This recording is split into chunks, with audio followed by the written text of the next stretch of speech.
So here we are, and we have a jar left behind, a very, very deep well, and someone who doesn't have a bucket. So, if you will, we are in the third week of Lent. Edward Hopper's classic painting, Nighthawks, captures the sense of loneliness and despair that, well, kind of pervades the world, his world and ours.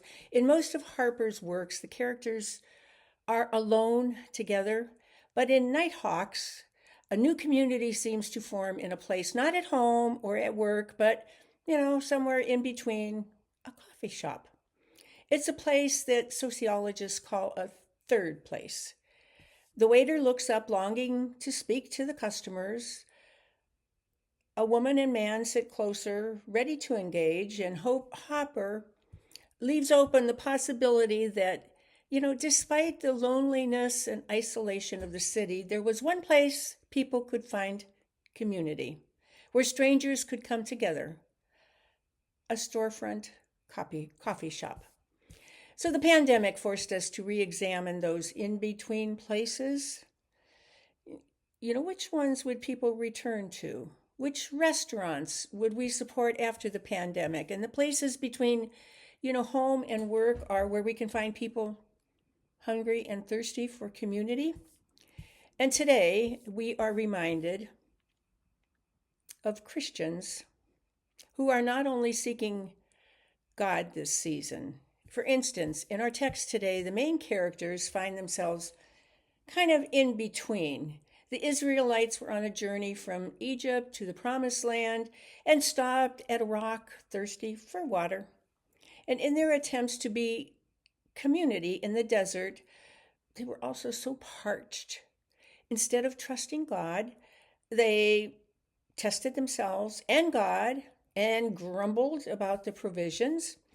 And the same thing could be said for the woman who met Jesus at Jacob's well in John.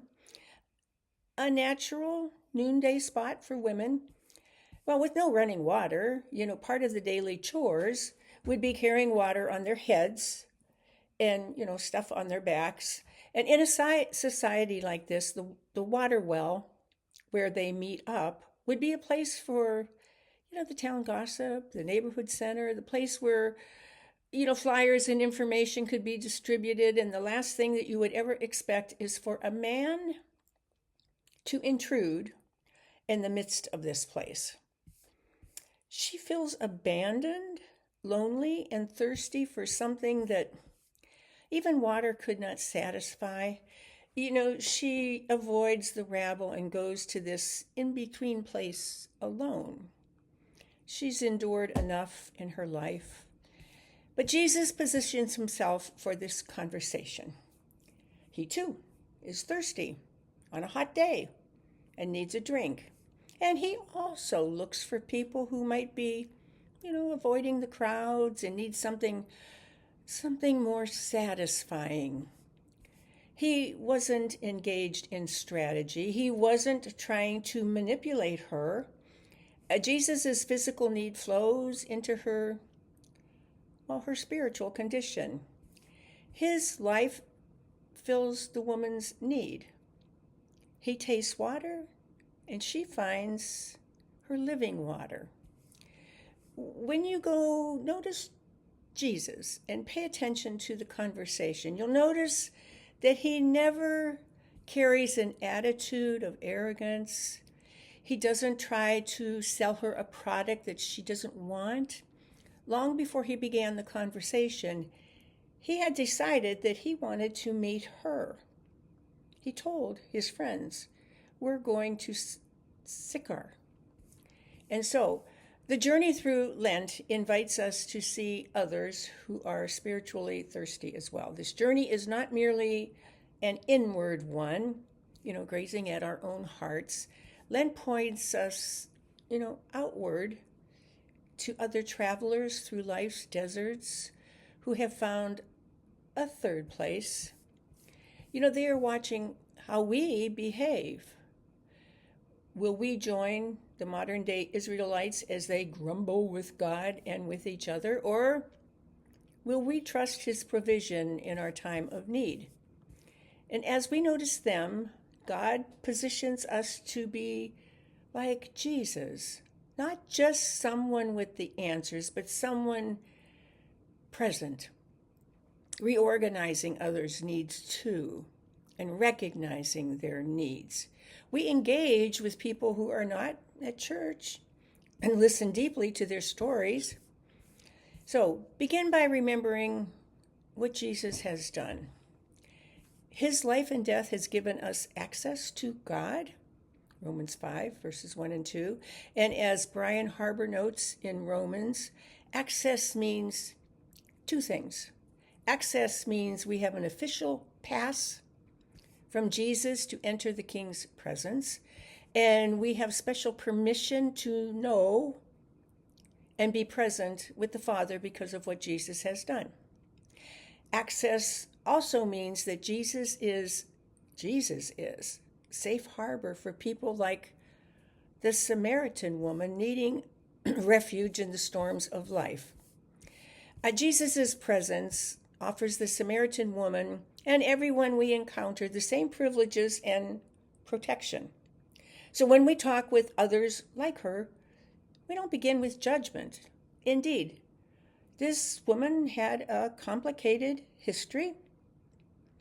You can take it on whatever level you want. Husband could mean traditions of belief that you have, or it could mean that she actually did have 5 husbands, that she evidently had a lot of marital difficulties.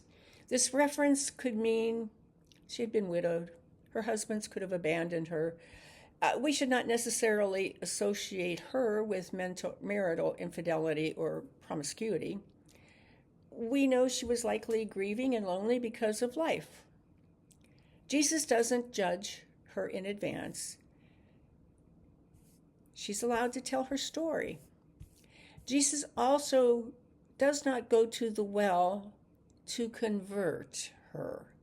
He goes to listen and to learn. He starts from a position of curiosity. He names and accepts some divisions that are different, that separate them. He acknowledges her complaints fairly. And Samaritans and Jews are divided, and some divisions need to be healed. He points her to a person rather than a place that can heal them. Jesus depends on her for support. He looks at her the same way you and I would look at a worker at Starbucks or a neighbor across the street who has the tool maybe that we need to borrow.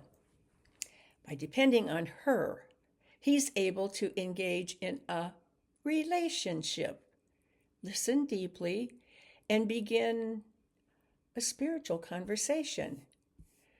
Do you frequent one of these in-between third places? What if when the coffee shops and cafes and barbershops and beauty shops we had conversations with people not based on only our own interest, but how about if we become listeners to their needs? One father, Matt, learned this during Lent last year. After worship, he would go often with his family to the deli for lunch, and he noticed 2 servers who were faithful to attend to the family's needs. Through the routine, he learned their names.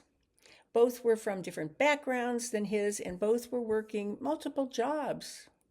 Usually that's what you have with people who work at those kind of diners. One had a girlfriend. The other was an immigrant to the country who spoke a little English. Both, the 2 of them, both by name, he called them Travers and Stephen. They were expecting babies. The more they talked about life, his faith, and his interests, the more they bubbled out. As they served Matt began to think of ways to serve them. When the time came for the babies to arrive, Matt brought diapers and wipes for them to share with their families.